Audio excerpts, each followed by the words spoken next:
Today is your host Shubham Kumar, and welcome back to Legal Talk series once again. Today's with Miss Chandana Arval is going to join us. She is currently working as an associate in a Cyril Amarchand Mangaldas law firm. It's a very reputed law firm in our India.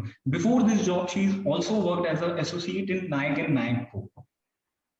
So thank you so much, ma'am, that you took your precious time for us. Thank you so much, ma'am. And thank you very much.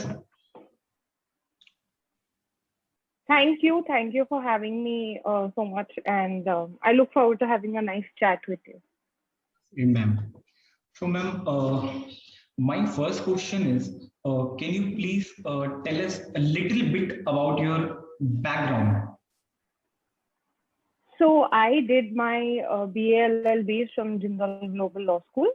It is during this time where towards my latter half of law school where I developed an interest in media and entertainment law. So I was actively publishing and all of that, relating to topics pertaining to media and entertainment law. And once I graduated from law school, I went to the University of Southern California to do my LLM in media and entertainment law. So now once I came back, that's when I started working in this field. So then Nayak and Co happened, where I was an associate for a year, and now I'm with Cyril Amarchand Mangaldas. And yeah, so that's my background journey. I do media and entertainment law, and I thoroughly enjoy it. I always see rare that if someone having pursue a career in a media and entertainment lawyer. Ma'am, my second question is, you are about 3 to 4 years into this profession. So why did you choose to become as a media and entertainment lawyer, or why did you choose that you should go into corporate sector? So see, obviously, as a lawyer, when you're very idealistic and things like that, this is the only place where the money is. When I say this, I mean, corporate law. Again, I'm saying when I say where the money is, it's again very subjective, but relatively, when you compare it to other fields. Yes, so it's a little bit of that financial cushion, one. Two, I feel like as lawyers, a lot of lawyers that you meet will say, how they were just burnt out within 10, 15 years into the profession because, they were tired of corporate culture and things like that. So which is why I chose to do media and entertainment law. I've always loved watching films and, very intrigued by the whole idea of the media and entertainment industry. So that's where I sort of channeled my interest to make it a part of, my profession, and it's upcoming. So it's booming in India currently, media and entertainment law. So also because of, that's one aspect of my career. So it was interest plus financial comfort and cushion, plus to see it's a very, very niche field because IP is a very larger area and media and entertainment law is very, very streamlined. So which is that. Yes, I think that intellectual property law or cyber law or as a media and entertainment law will come to boost our India. So, ma'am, my third question is, do you practice litigation or non-litigation? Or please tell us, our viewers, to better understand that what generally corporate law firm entails. Okay, so I do non-litigation work, so which is transactional work, transactional media and entertainment law. Now again, media and entertainment law in itself is a very large field. You can just specialize in music, you can just do litigation, or you can do transactional work also. So that is primarily my work. Yes, if some matters do end up in litigation, or that's something where a matter eventually goes, then we obviously help the litigation team. There is a separate litigation team that handles media and entertainment litigation and IP litigation. That's who we help. But my typical day at work is, we have a lot of clients. We have production houses, we have actors, we have Yes, ma'am. studios. So it's about, I can do, a day can go from doing a contract for an actor who's signing a film or a web series to Yes, doing ma'am. a contract for a production house that, wants to make a web series for Netflix, or a production house that, a studio, or like, let's say an OTT platform like Netflix or OTT Amazon that platform. wants to buy a film. Yeah, Yes, wants to buy a film from one of our clients, one many. So it's a lot of contractual work. So it's mainly drafting, reviewing, negotiating contracts. So that's a very strong skill set that you need to have as a corporate lawyer, in a corporate media and entertainment lawyer, or as a corporate lawyer generally. I feel like your negotiation, drafting, and reviewing skills really need to be uh, on point. yes, understood. So, ma'am, my fourth question is, you were mentioning in your bio, you are mentioning in your bio that you have done your LLM from USC Cole Law School. It's situated in a Los Angeles, California. So please, can you please share your experience, or tell me, ma'am, is it benefit for if someone did his or her LLM or LLB from foreign university?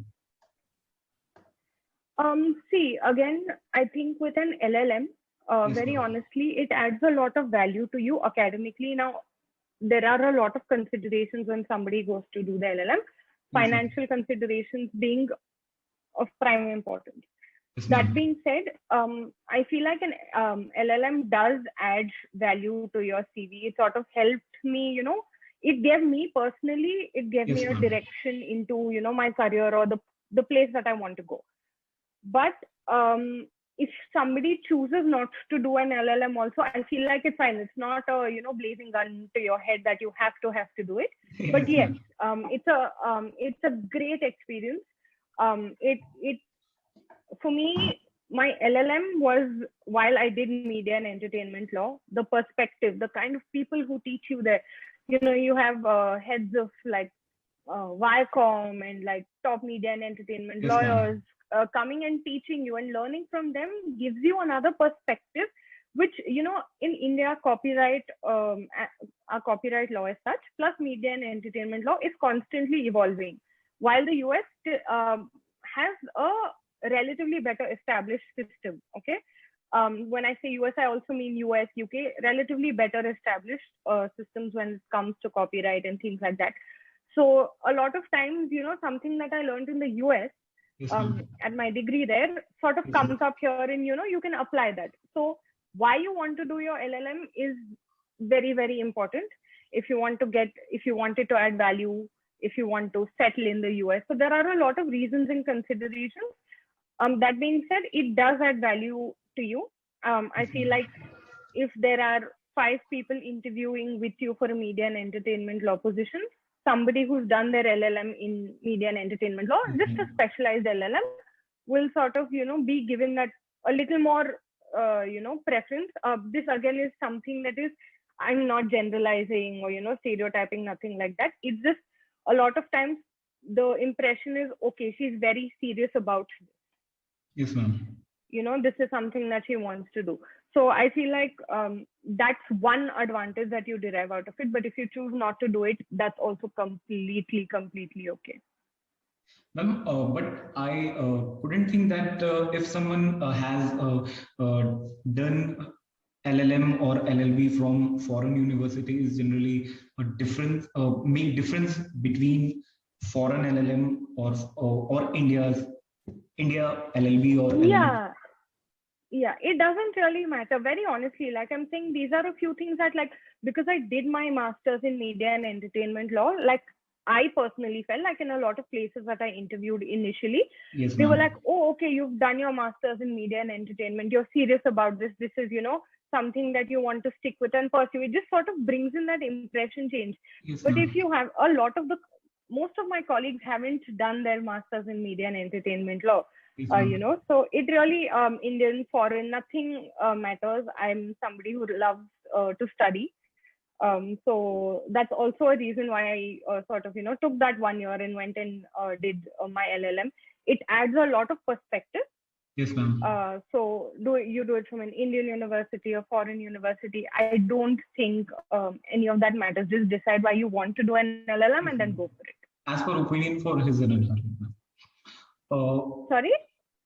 As per opinion, ma'am, if someone has wanted to do LLM or LLB, it's your it's her yeah, or her choice. correct.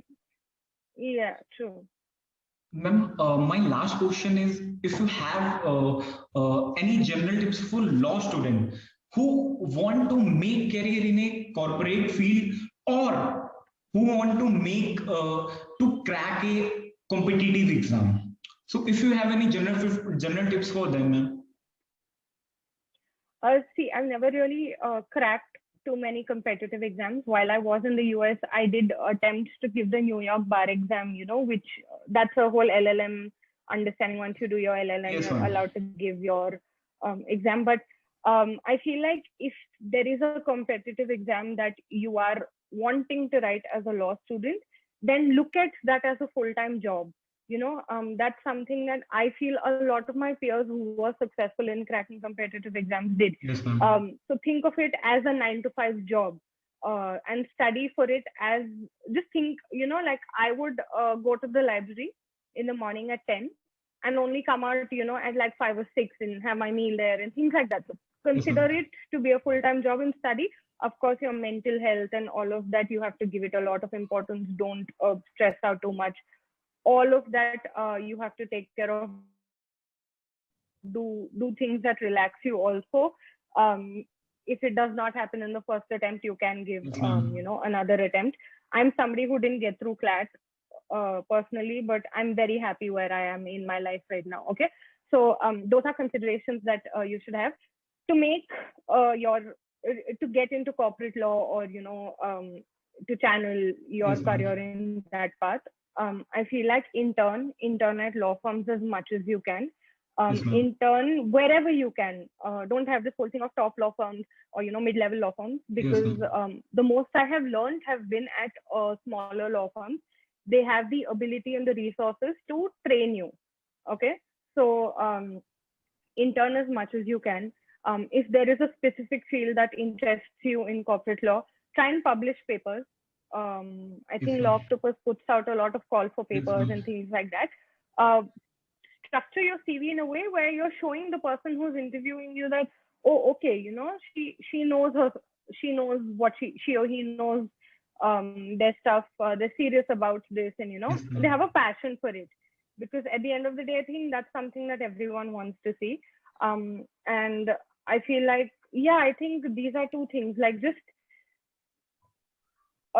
intern as much as you can, publish. I honestly, I know things have radically changed since I graduated from law school, but try to sort of channel or move your career start a blog or put out facts. Like a lot of people have Instagram pages where they put out facts, like if it's media and entertainment law, some facts. So do things like that sort of can help you stand out from the rest, because right now it's become a very, very competitive field. Ma'am, I think every law student that they have faced these problems in his life, ma'am. These problem like publication, regarding litigation knowledge, drafting knowledge. There are something more you must have to know about this whenever when you are during your law journey, ma'am. So, ma'am. Correct, but one more thing that I would like to add is what I learned in law school versus what I do in the job are very different. Okay. Which is why I'm saying that when you intern and when you intern, it's very easy to sort of get lost in a crowd, go ask for work, be very eager to learn and pick up on things, because like your law school journey versus what you do at work is, you will realize this, once law school is done, it's radically different. It's not the same, bare act that you're holding, and the same thing is not applicable. Yes, ma'am. So I feel like, which is why I'm saying intern, because that's where you learn. That's where your learning happens. At least 80% of your learning will come from there. Ma'am, basically you came from? So I'm born in Hyderabad. You are born in brought up in Hyderabad. Yeah. Ma'am, currently you are in? Currently I'm working out of Bombay. Oh, okay. But Bombay. because of the pandemic situation, I'm sort of back home to Hyderabad and working from home. Yes. So, ma'am, interview is completed, and thank you so much, ma'am, for your precious time, and thank you so much once again for your valuable words. Thank you so much, ma'am. No problem. Thank you for having me, and I look forward to watching this interview. Yes, ma'am, and hope we will definitely meet soon, ma'am. Yes, done. Oh, thank you. All right. Thank you. Take care of yourself.